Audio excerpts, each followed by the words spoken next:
and gave the Congress the ability to control this president, I got them. Last night was the South Carolina debate, and I want to talk about how Michael Bloomberg basically bought this debate.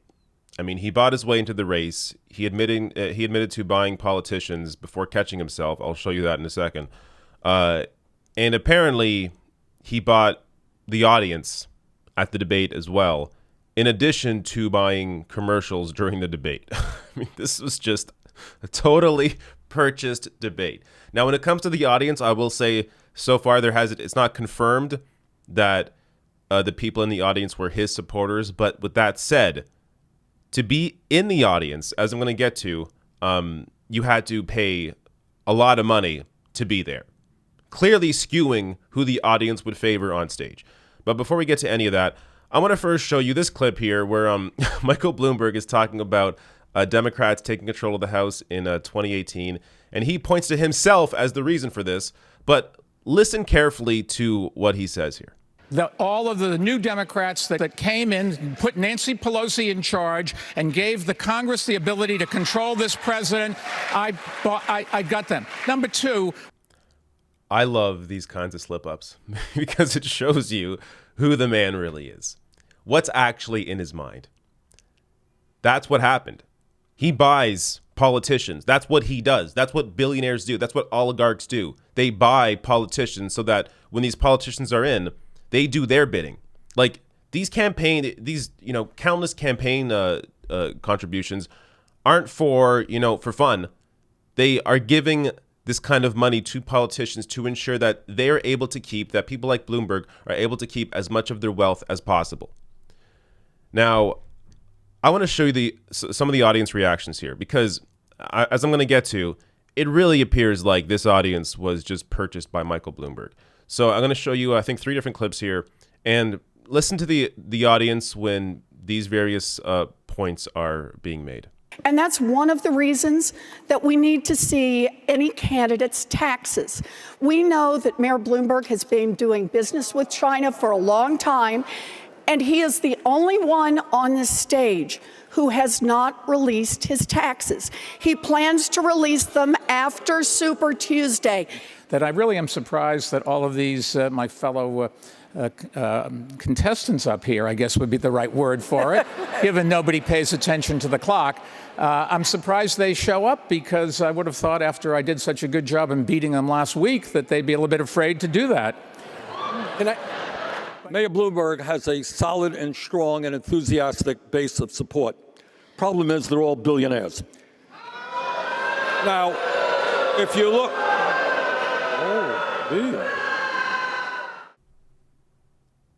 I mean, that speaks for itself. You have groans while Elizabeth Warren is talking about how Bloomberg won't release his taxes. You have laughing at Bloomberg's horribly delivered joke. When Bloomberg said that, I honestly wasn't sure if he was joking. I still don't know if he's joking. I assume it was a joke because clearly he did not win the last week's debate. But people in the audience laughed at that horrible joke. It's unbelievable. But then obviously the bulk of the evidence here is the booing of Bernie Sanders when Sanders is talking about how Michael Bloomberg's supporters are all his billionaire friends. I don't know how you can watch this debate and not recognize that the audience has a particular worldview. Now, before I get to that, I don't think there should be an audience at any of these debates.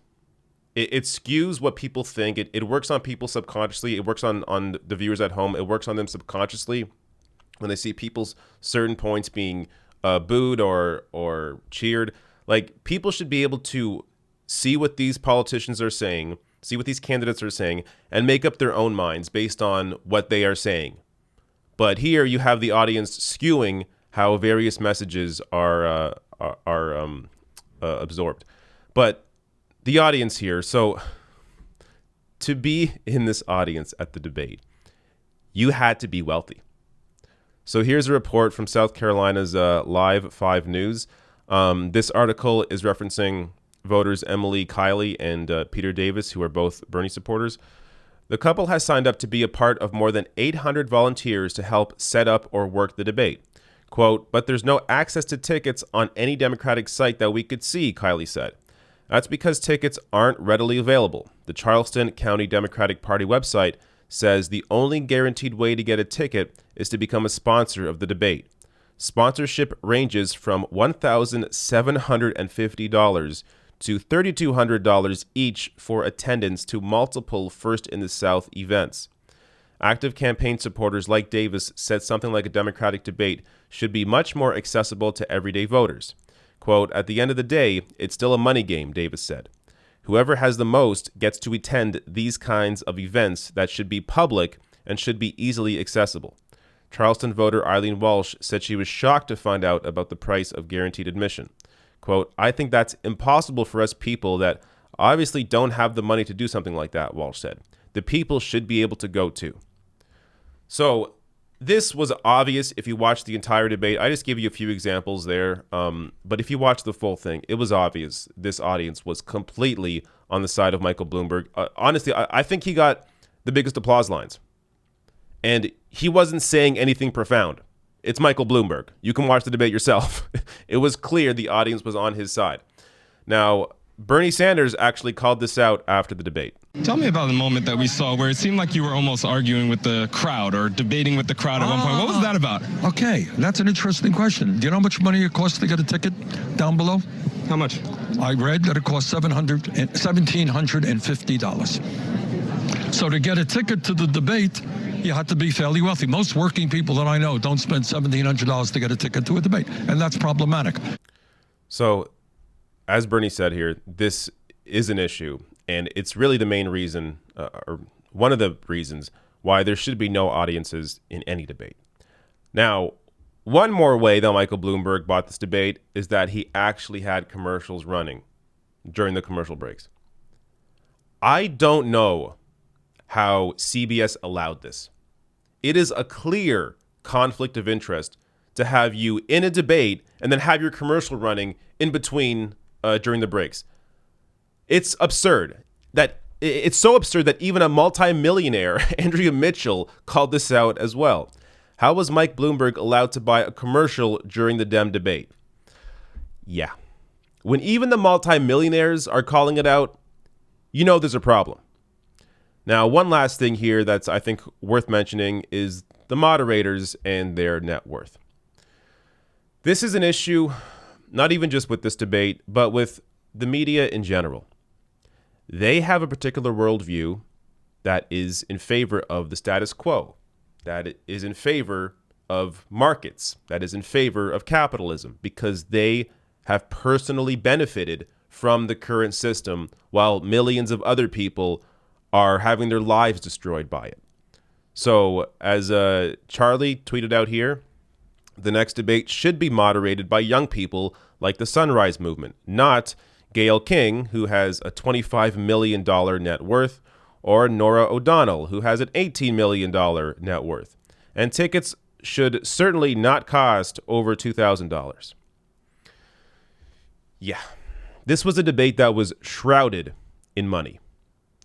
Everything wrong with politics was a part of this debate. Now, I'm going to have more of a breakdown of the winners and losers and more clips to show you. But really, this was the worst debate. If you want to watch it, I suggest bracing yourself for what you're about to watch, as a lot of it was just chaos. There really wasn't much going on. And I mean, despite all this, despite the fact that Bloomberg bought the audience, had these commercials during the debate, Bernie Sanders still came out on top in CBS's own post-debate poll.